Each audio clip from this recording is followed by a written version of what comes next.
Pai das luzes, muito obrigado, Senhor, por nos receber em Sua presença.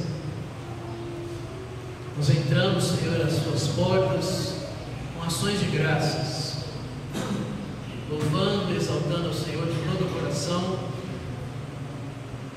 Senhor, nós carecemos de Ti. O Seu povo está aqui reunido. O que faz com que o Seu povo tenha vida é a Sua palavra. Por isso que nós estamos aqui hoje, Senhor. Tu és o Pai das luzes. Toda boa dádiva vem do Senhor, descendo do céu, de Ti, o qual não há sombra, nem variação, nem mudança alguma. O Senhor é imutável. E o Senhor nos gerou pela palavra da verdade, nos deu nova vida, a semente do Evangelho que permanece para sempre. Senhor, nós pedimos que implante a Sua palavra dentro do nosso coração. Assim como o Senhor Jesus Cristo disse aos discípulos: vós estáis limpos pela palavra que vos tenho falado. Nós pedimos que o Senhor nos limpe essa noite um pouco mais, pela palavra que o Senhor há de falar a nós. Pedimos que o Senhor abençoe nosso irmão, o seu servo. Dê graça a ele, Senhor, abundantemente. Enche o coração dele de alegria para pregar a Sua palavra. Dê a ele sabedoria, Senhor, ciência, discernimento, autoridade para direcionar a Sua igreja na Sua palavra, nos exortar e aplicar a Sua palavra em nosso coração. Pedimos por cada um daqueles que estão aqui conosco, que o Senhor seja glorificado. É a oração pelo que fazemos, em nome de Jesus Cristo. Amém.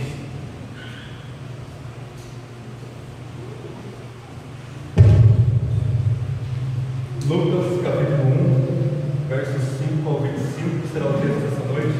Peço que os irmãos já vão abrindo lá no Evangelho de acordo com Lucas, capítulo 1. E o texto diante de nós é sobre o anjo Gabriel que desce e fala ao pai de João Batista, Zacarias, e anuncia o nascimento de João Batista.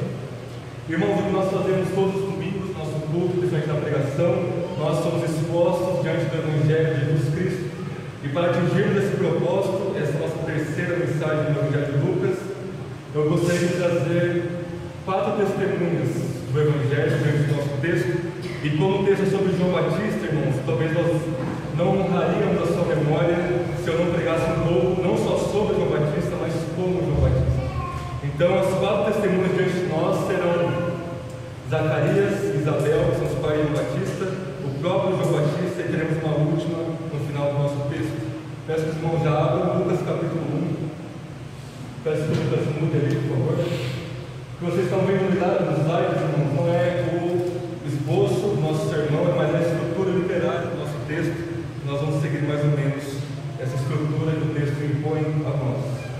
Todos acharam? Lucas capítulo 1, verso 5 até o verso 25. Após a leitura, ele dizer: esta é a palavra do Senhor, e todos que creem respondem com amém. Nós vamos ter mais uma breve palavra de oração. Primeiro capítulo do Evangelho de Lucas, verso 5, diz assim: havia nos dias de Herodes, rei da Judéia, um sacerdote chamado Zacarias, do grupo de Abias. A sua mulher era descendente de Arão e chamava-se Isabel. Ambos eram justos diante de Deus, irrepreensíveis em todos os mandamentos e preceitos do Senhor. Mas não tinham filhos, pois Isabel era estéril, e os dois eram de idade avançada. Aconteceu que, exercendo as funções sacerdotais perante Deus, na ordem do seu grupo, coube-lhe por sorteio, conforme o costume do sacerdócio, entrar no santuário do Senhor para oferecer incenso. E toda a multidão estava orando do lado de fora, na hora em que se oferecia o incenso. Então apareceu-lhe um anjo do Senhor em pé, à direita do altar do incenso. Ao vê-lo, Zacarias ficou perturbado, teve muito medo. Mas o anjo lhe disse: não temas, Zacarias, porque a tua oração foi ouvida, e Isabel, sua mulher, te dará à luz um filho, e tu o chamarás João. Terás alegria e satisfação, e porque ele será grande diante do Senhor, não beberá vinho nem bebida forte, será cheio do Espírito Santo desde o seu ventre materno, converterá ao Senhor, seu Deus, muitos israelitas, irá diante do Senhor no espírito e no poder de Elias, para reconduzir o coração dos pais aos filhos, e os rebeldes à prudência dos justos, a fim de constituir um povo preparado para o Senhor. Então Zacarias perguntou ao anjo: como terei certeza disso? Pois sou velho e a minha mulher também tem idade avançada. E o anjo lhe respondeu: eu sou Gabriel, e sempre estou diante de Deus. Fui enviado para te falar e te dar essas boas novas, esse evangelho. E ficarás mudo e não poderás falar até o dia em que essas coisas acontecerem, pois não crestes nas minhas palavras, que no devido tempo se cumprirão. O povo estava esperando Zacarias, espantava-se por ele se demorar no santuário. Mas ao sair, Zacarias não conseguia falar com eles. Então perceberam que tiveram uma visão no santuário. Ele lhes falava por gestos e continuava mudo. Terminado o período do seu ministério, voltou para casa. Depois desses dias, Isabel, sua mulher, engravidou e escondeu-se durante 5 meses, dizendo: o Senhor me concedeu isso quando olhou para mim, para acabar com a minha humilhação diante dos homens. Essa é a palavra do Senhor. Amém? Vamos ter mais uma oração, uma breve palavra do nosso Deus.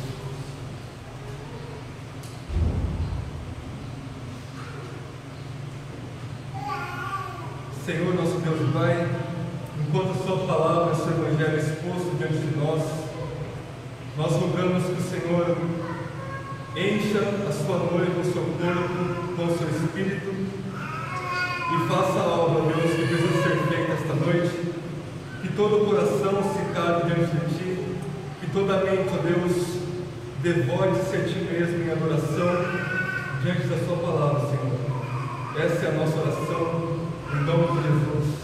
Amém e amém. Irmãos, o que está acontecendo no texto diante de nós? Deus, ele começa novamente a se mover para salvar o seu povo. Após 400 anos, 4 séculos, Deus estava em silêncio. O último profeta do Antigo Testamento era Malaquias, e depois dele, nada. O céu se fecha, não há um único profeta legítimo para o povo de Israel por 4 séculos. Mais ou menos análogo ao período que Israel passou no Egito, como nós vamos ver esse mês. Lá em Êxodo capítulo 1. Deus estava calado, Deus não fala com ninguém. A questão do exílio babilônico ainda estava em pauta, o povo ainda não sabia que tinha saído do exílio, ainda estavam cativos por Império Romano. Os profetas, as poderosas promessas que Deus fez em Isaías, Jeremias, Ezequiel e nos profetas menores não haviam se cumprido. O templo magnífico que Ezequiel profetiza não foi construído, ainda existia um templo pequenininho ali construído no século I, e os judeus estavam desesperados, estavam bagunçados, atormentados, estavam perdidos em suas leis. Então Deus se move novamente para salvar o seu povo e para enfim preparar o clímax da história da salvação, preparar o caminho do nosso Senhor Jesus Cristo. E o anjo Gabriel permanecia a terra desde Daniel. A última vez que Gabriel falou com alguém foi com o profeta Daniel. Ele desce novamente para falar com Zacarias. E Zacarias fica espantado. Nós temos novamente um casal estéril, com toda a história da redenção mostra para nós. E Deus está mostrando que Ele não esqueceu o seu povo. É interessante que Zacarias significa precisamente Yahvé se lembrou. Os nomes bíblicos têm significados profundos nas Sagradas Escrituras. E Yahvé se lembrou do seu povo. E vamos começar a ler o nosso texto. Havia, verso 5, nos dias de Herodes, rei da Judeia. Então Herodes aqui, rei, nós temos que entender como um governador ali do espaço da Judeia, da geografia ali da Judeia e da Samaria, algumas porções ali da Palestina. Desde o ano 34 a.C., Marco Antônio, o imperador romano, o consagra, o separa Herodes para reinar sobre a Judeia, e Herodes reina até o ano 4 depois de Cristo. Lucas é preciso em nos dar exatamente a data histórica, os eventos históricos que cercam o Evangelho e a vida de Jesus Cristo. E Zacarias era do grupo de Abias, e a sua mulher era descendente de Arão e chamava-se Isabel. Verso 6: ambos eram justos diante de Deus e reverenciavam anterior, mas não tinham filhos, pois Isabel era estéril e os dois eram de idade avançada. Nós temos o primeiro ponto que eu coloquei aqui, uma situação trágica. Uma situação que, aos olhos dos judeus do século I, irmãos, era uma situação de humilhação para Isabel e para Zacarias. Como é possível que um casal tão devoto a Deus, tão abençoado, fosse estéril? Porque para os judeus, um dos grandes sinais que Deus estava com a pessoa era dar muitos filhos a ela. Isso era a mentalidade dos judeus ali da época de João Batista. Então o povo ficava perturbado, mas isso não abalava Zacarias e Isabel de modo nenhum. E o primeiro ponto, irmãos, que essas duas testemunhas colocam para nós, Zacarias e Isabel, é um ponto ético. Eu gostaria que vocês lessem comigo o verso 6 novamente. Verso 1 ao 7 é o nosso primeiro ponto, o verso 6, nós vamos dar ênfase a ele. Olha o que o texto diz sobre eles. Ambos eram justos diante de Deus e irrepreensíveis em todos os mandamentos e preceitos do Senhor. Eles eram justos não diante dos homens somente, mas o próprio Deus, como Deus fez com Jó, testificava que eles eram irrepreensíveis, tanto Zacarias quanto Isabel. E a palavra irrepreensível aqui, irmãos, ela não significa impecabilidade ou perfeição moral. Irrepreensível nas Escrituras significa que eles tinham o coração absolutamente devotados a Deus, que eles amavam a Deus com todo o seu coração, com toda a sua alma, com todo o seu entendimento, e amavam o próximo como a eles mesmos. E quando eles pecavam, eles se arrependiam e ofereciam um sacrifício diante de Deus. O texto não esconde o pecado deles. O próprio texto mostra que Zacarias foi incrédulo, e por ser incrédulo diante da promessa de Gabriel, de Deus, ele fica mudo por um tempo, por alguns meses. Será que isso se tornou repreensível? Não, porque ele se arrepende e ele sacrifica diante do nosso Deus.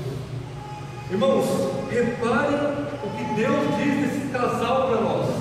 Eles estavam vivendo um tempo de trevas, um tempo de escuridão, um tempo de devassidão. Os romanos ao seu redor, os pagãos, eram comuns práticas como homossexualismo, práticas como pedofilia, tortura. Era a alegria do povo colocar dois homens lutando no Coliseu até a morte.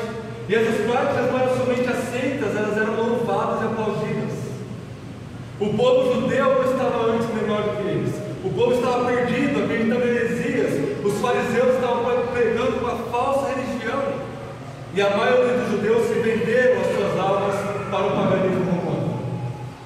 Irmãos, essas duas pessoas aqui diante de nós, eles ainda faziam parte do antigo pacto, da antiga aliança.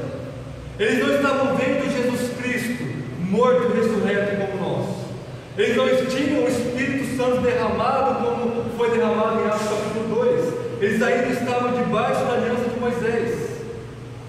E não se enganem, eles não estavam no momento glorioso da aliança mosaica. Eles não estavam como Israel no Egito, que Deus libertou eles. Israel viu o mar se abrindo, Israel viu Deus descendo no Monte Sinai, dando os mandamentos para eles. Israel viu dia e noite o Espírito de Deus acompanhando eles numa nuvem durante o dia e numa coluna de fogo durante a noite. Eles não estavam nessa época. Eles não estavam na época de Elias, de Eliseu, onde muitos sinais e maravilhas eram feitos por esses dois profetas. Eles não estavam na época de Davi e Salomão, onde o povo via Deus entregando os povos ao redor nas mãos do rei de Israel. Não, irmãos, era um tempo de trevas, de incerteza, de dúvidas. Era um tempo em que ninguém queria servir a Deus. Havia um pequeno punhado, uma meia dúzia de pessoas fiéis ao verdadeiro Deus ali.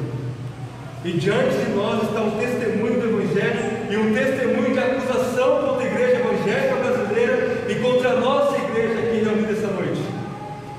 Zacarias e Isabel eram justos e irrepreensíveis diante de Deus e diante dos homens. Coloque a sua vida em comparação com esses dois irmãos. Será que Zacarias e Isabel estivessem aqui? Ele iria olhar para vocês, para mim, para a nossa vida, e iria dizer: eles são irrepreensíveis diante de Deus.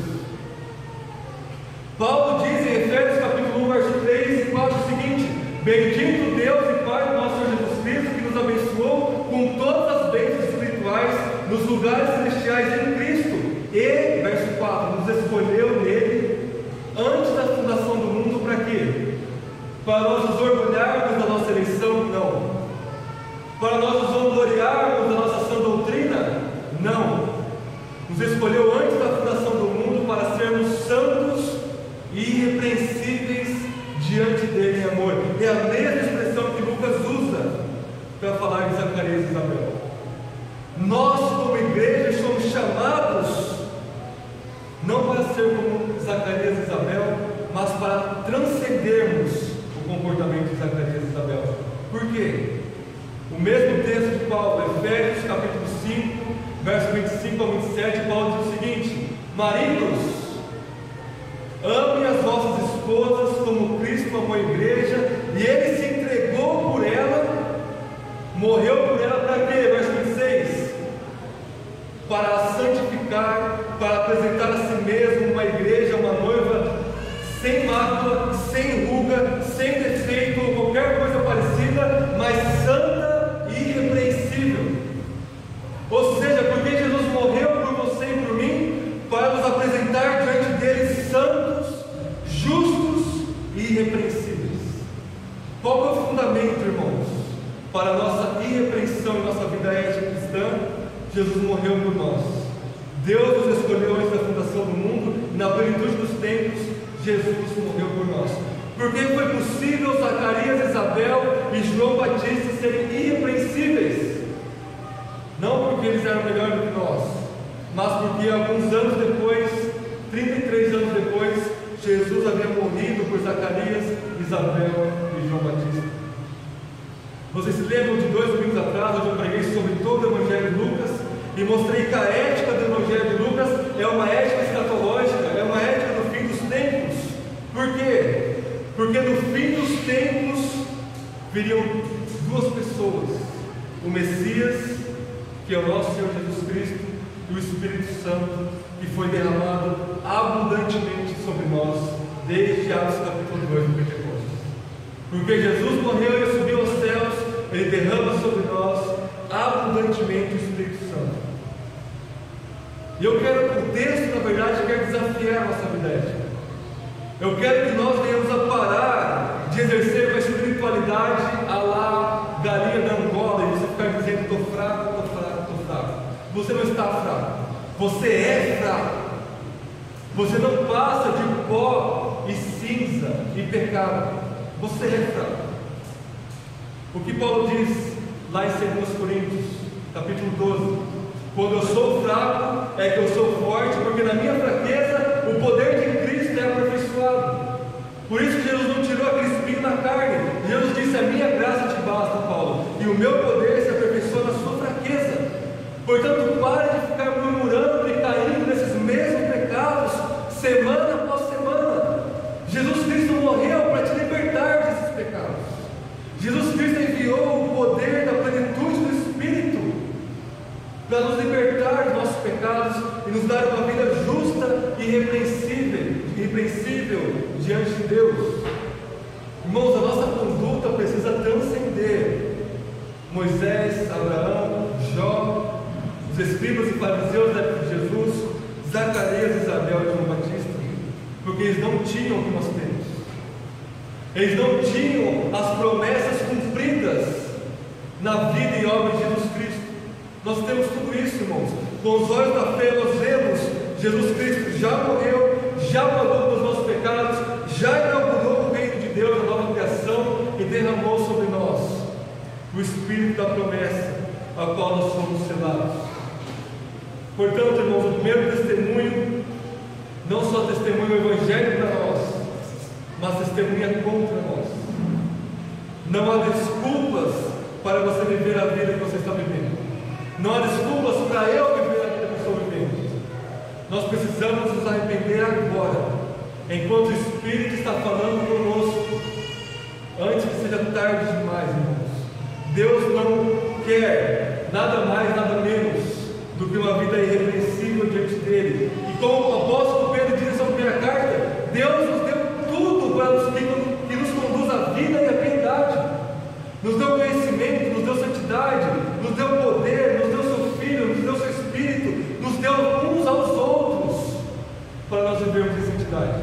Não use as doutrinas da graça para viver em pecado. Não se atreva a apelar à depravação total para justificar os seus pecados. Porque você tem um novo coração diante de Deus. O velho homem foi morto. Não estou dizendo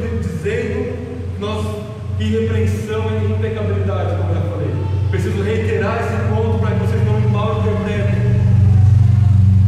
Uma vida irrepreensível é uma vida que ama a Deus, ama o próximo. Quando peca, você é devastado, destruído, mas no exato momento em que você é humilhado pelos seus pecados, o Espírito Santo te leva a Cristo Jesus e o seu coração rejubila, porque você sabe que Ele já te perdoou no exato momento em que você clama a Ele. E você entrega a sua vida em serviço e amor a Deus e a sua igreja e ao mundo perdido. Amém, irmãos? Esse é o nosso primeiro ponto. As duas primeiras testemunhas diante de nós. Vamos para o nosso segundo ponto. Segunda testemunha que eu chamo diante de nós para pregar para nós e para nos acusar é João Batista, a partir do verso 8. Vamos ler a narrativa. Aconteceu que, falando de Zacarias, exercendo ele as funções sacerdotais perante Deus na ordem do seu grupo, coube-lhe por sorteio, conforme o costume do sacerdócio, entrar no santuário do Senhor para oferecer incenso. Irmãos, aqui é importante nós entendermos o contexto histórico aqui. Havia, na época de Zacarias, no século I, aproximadamente 18 mil sacerdotes. 18 mil. É um número grandíssimo. E como os sacerdotes faziam para se dividir, para servir no templo, para oferecer os sacrifícios? Eles se dividiam mais ou menos em 24 grupos, cada grupo com um determinado número de sacerdote, e eles iam se revezando no serviço do templo, para que nunca haja serviço no templo de Deus naquela época. E cada sacerdote, irmãos, tinha uma chance na vida de entrar no santuário e oferecer esse sacrifício. E eram tantas pessoas que precisavam ser por sorteio. E aconteceu nesse exato momento, pela providência de Deus, que Zacarias foi sorteado para entrar no santuário. Eles ficavam apenas do lado de fora, ali servindo a Deus com sacrifícios. Irmãos, esse é o dia mais importante da vida de Zacarias. É o dia que ele mais esperava em toda a sua vida. Ele foi sorteado para servir a Deus dentro do santuário. E dentro do santuário, o anjo Gabriel aparece para ele em visão. E olha o que o anjo Gabriel disse para ele, a partir do verso 13. Mas o anjo lhe disse: não temas, Zacarias, porque a sua oração foi ouvida, e Isabel, sua mulher, te dará luz a um filho, e tu o chamarás João. Olha o verso 14 e 15. Terás alegria e satisfação, e muitos se alegrarão com o seu nascimento. Por quê? Porque um profeta se levantou novamente diante do povo de Deus. E olhem as características de João Batista a partir do verso 15. Ele será grande diante do Senhor, não beberá vinho nem bebida forte, será cheio do Espírito Santo desde o ventre materno, e ele converterá ao Senhor seu Deus muitos israelitas. Aqui o Lucas está citando Números capítulo 6, fazendo alusão ao voto de Nazireu. E quando se fazia um voto de Nazireu, conforme nós vemos, por exemplo, em 1 Samuel, onde Ana consagra Samuel a Deus, e é muito paralelo o texto de Isabel, Zacarias e João Batista com Ana e Samuel. Quando se fazia um voto de Nazireu, o casal estava falando: olha, Deus, eu vou consagrar de forma especial, profunda e única o meu filho a você. E para mostrar fisicamente esse voto especial de consagração, ele não vai passar navalha, ele não vai beber vinho, e etc. Algumas prescrições da Bíblia no capítulo 6. Então João seria especial diante de Deus, irmãos. O próprio anjo Gabriel disse que ele seria grande diante do Senhor. Verso 17. Ele irá diante do Senhor no poder, no espírito e no poder de Elias, para reconduzir o coração dos pais aos filhos e os rebeldes à prudência dos justos, a fim de constituir um povo preparado para o Senhor. Veja o texto marcado em Lucas capítulo 1, verso 17. Voltem em 3 livros: Lucas, Marcos, Mateus. Vamos abrir lá em Malaquias, o último livro do Antigo Testamento, logo antes aí de Mateus. Lucas está fazendo alusão a Malaquias aqui para nós. Vamos ler Malaquias capítulo 3, primeiramente, depois capítulo 4. Malaquias capítulo 3, verso 1 diz assim: Deus dizendo: enviarei o meu mensageiro que preparará o caminho diante de mim. E de repente o Senhor a quem buscais, o mensageiro da aliança, a quem desejais, virá ao seu tempo, e ele vem, diz o Senhor dos Exércitos. Próprio Deus profetizando João Batista, capítulo 4 agora de Malaquias, verso 4 e 5 e 6. Os últimos 3 versículos de Malaquias diz assim: lembrai-vos da lei de Moisés, meu servo, dos estatutos e das normas que lhe mandarei e ordenem para todo Israel, assim como Zacarias e Isabel haviam lembrado. Verso 5: eu vos enviarei o profeta Elias, antes que venha o grande e temível dia do Senhor. E olha o que Elias vai fazer, que é João Batista. Ele converterá o coração dos pais aos filhos e o coração dos filhos aos pais, para que eu não venha e vire a terra com maldição. Exatamente o mesmo texto que diz lá em Lucas capítulo 1, verso 17. Podem voltar lá em Lucas. Irmãos, o que o texto está dizendo para nós? João Batista iria proclamar o Evangelho especificamente para o povo de Israel, para preparar o caminho para Jesus vir e anunciar o seu ministério. O texto diz, nós vamos ver na narrativa depois, que João Batista passou 30 anos da sua vida no deserto se preparando para esse momento. E quando ele começa a pregar, a única coisa que ele diz, além de arrependam-se, porque a ira de Deus virá sobre vós, é, como nós lemos no culto: eis o Cordeiro de Deus que tira o pecado do mundo. Ele é maior do que eu, porque ele já existia antes de mim. Ele é maior do que eu, porque eu vos batizo com água, mas ele vos batizará com o Espírito Santo e com fogo. Ele é maior do que eu por causa disso. Eu não sou o Messias, mas ele é. O resumo da vida de João Batista, a única coisa pela qual João Batista viveu e se preparou, foi para proclamar a Jesus Cristo. Foi para isso que ele existiu. Essa é a suma da vida de João Batista. E ele veio para pregar o arrependimento e converter os pais aos filhos. E ele vem, verso 17, muito importante aqui, irmãos. Ele vem no Espírito e no poder de Elias. Agora, se nós temos a narrativa de Elias em 1 Reis 17 comparados com João Batista, não há muitas semelhanças. Porque Elias, ele fez diante de Israel muitos milagres e maravilhas. Ele fez dezenas de sinais e maravilhas e milagres espantosos diante de Israel, e o seu sucessor Eliseu fez o dobro de sinais e maravilhas que Elias fez. João Batista não fez um único e simples milagre. Vocês veem? Se nós olhássemos para Elias e para João Batista, nós dizíamos: não é possível que João Batista tenha o mesmo poder de espírito, e espírito aqui entendo como disposição de coração. É isso que o Espírito significa quando está falando do Espírito Santo. Não é possível que ele tenha o mesmo poder de Elias. Ele não ressuscitou nem morto como Elias fez. Ele não fez nada de milagre.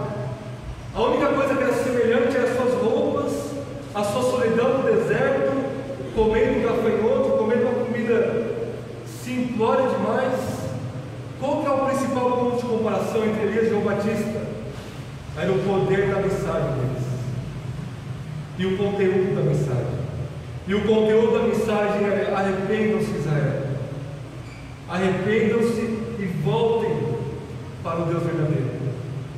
E nisso João Batista se iguala a Elias em poder. O Espírito Santo ungiu João Batista para pregar uma única palavra: arrependam-se, e para anunciar Jesus Cristo. E é isso que João Batista está anunciando para todos nós esta noite: arrependam-se. Se João Batista estivesse diante de vocês, ele poderia dizer, e seria verdade se ele dissesse: raça de víboras, quem vos ensinou a fugir da ira vindoura, como João Batista pregou? E raça de víboras, irmãos, não é um provérbio de sabedoria, dizendo: olha, vocês são tão venenosos como as cobras que nós vimos. Não, é um termo histórico redentivo. Se remete a Gênesis capítulo 3, quando Deus amaldiçoou Adão, Eva e a serpente por pecarem, e ele promete o Evangelho, Deus diz: o descendente da mulher vai esmagar a cabeça dos descendentes da serpente.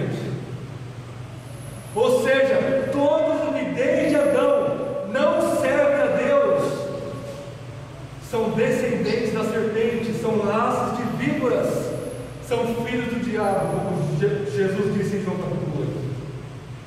Que esse não seja você, meu querido e minha querida, essa noite. João Batista está proclamando para nós: arrependam-se, porque hoje é o dia de arrependimento. Amanhã vai ser tarde demais, depois do culto vai ser tarde demais. Arrependam-se agora e voltem-se para Deus. E o que João Batista pode testemunhar para a igreja, para nós? Não somente que nós temos que nos arrepender todos os dias, porque nós temos, mas João Batista viveu com um único propósito: engrandecer e glorificar a pessoa de Jesus Cristo. E é exatamente para isso que a igreja existe. Lá em Atos capítulo 2, em todo o livro de Atos, que nós vamos ver daqui 3 anos, daqui 2 anos, a igreja existe para proclamar que Jesus Cristo é Rei, e que Ele morreu na cruz, ressuscitou dentre os mortos, está sentado à destra de Deus, governando cada átomo e milímetro quadrado desse universo. Será que você existe para engrandecer a Jesus Cristo? Para dizer, como João Batista, que eu diminua para que Ele se engrandeça e cresça?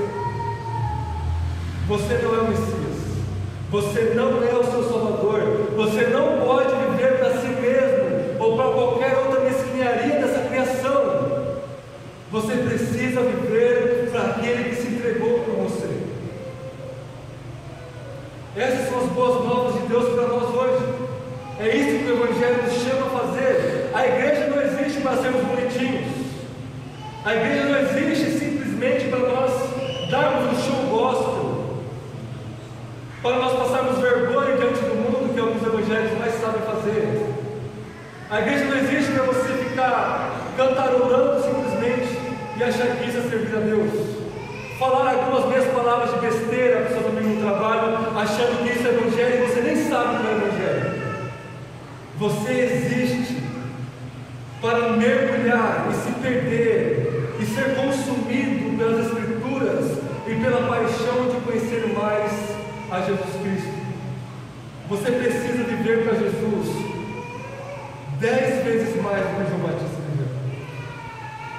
João Batista às vezes duvidava se Jesus era o Cristo. Ele falou, quando estava na prisão por declarar adultério de Herodes, ele via os seus discípulos para perguntar para Jesus: você é mesmo o Messias, pelo amor de Deus, ou nós precisamos esperar outro? Jesus disse: fala para João o que vocês estão vendo. Isaías 61: cegos voltam a ver, surdos ouvem, coxos voltam a andar, e o Evangelho é pregado aos pobres e humildes. Mas nós não podemos duvidar assim, porque nós já temos o testemunho do Espírito nas Escrituras que Jesus é o Messias, nós devemos viver para Ele. O último ponto para nós terminarmos, e a nossa quarta e última testemunha, que irá pregar o Evangelho, irá ser uma testemunha de acusação contra nós essa noite, é o próprio Deus. Verso 24 e 25. Após João Batista e após Zacarias duvidar e ficar mudo por um tempo, o anjo disse que ele ia receber isso como punição, e imediatamente, alguns dias depois, Isabel engravida. Verso 24 diz o seguinte: depois desses dias, Isabel, sua mulher, engravidou, e escondeu-se durante 5 meses, dizendo: o Senhor me concedeu isso quando olhou para mim, para acabar com a minha humilhação diante dos homens. Ela se escondeu por 5 meses, nós não sabemos exatamente o porquê, mas ela estava se preparando, ela estava louvando e agradecendo a Deus. E a próxima cena que Isabel aparece foi para encontrar-se com Maria, para ficar cheia do Espírito Santo e para João Batista pular de alegria em seu ventre e também ser cheio do Espírito Santo. Isabel estava se preparando para aquele momento decisivo na história da redenção. E o texto diz, no verso 25, e ela cita aqui, irmãos, Gênesis 30, verso 23, que nós lemos algumas semanas atrás. O Senhor concedeu isso quando olhou para mim, para acabar com a minha humilhação diante dos homens. Quem disse isso foi Raquel, em Gênesis capítulo 30, exatamente essas palavras. Sara de Abraão era estéril, Rebeca de Isaac era estéril, Raquel de Jacó era estéril, Ana de Samuel era estéril. Nós temos várias mulheres na Bíblia que eram decisivas para o plano de Deus ter cumprimento e ser cumprido de forma cabal. Todas eram estéreis, a maioria delas. Por que Deus faz isso, irmãos? Para mostrar que somente Ele vai cumprir o seu plano de salvação. Somente Ele, soberanamente, sem os homens, sem a ajuda da carne e do esforço humano, sem a religiosidade dos judeus, Deus iria cumprir exatamente tudo. E iria mostrar, através da impossibilidade da humanidade, eu irei trazer salvação para vocês, porque a salvação pertence a mim, diz o Senhor. E Deus está mostrando para nós que Ele é fiel para cumprir todas as suas promessas e palavras na pessoa do seu Filho Jesus. E Ele faz isso através dos meios mais humildes, simples, como se fossem nada, como Paulo diz em 1 Coríntios 1, versos 18 a 25. Mas, irmãos, existe algo de belo nesse texto. Enquanto Deus soberanamente está agindo para cumprir o seu plano redentor, Ele escolhe pessoas para fazer isso.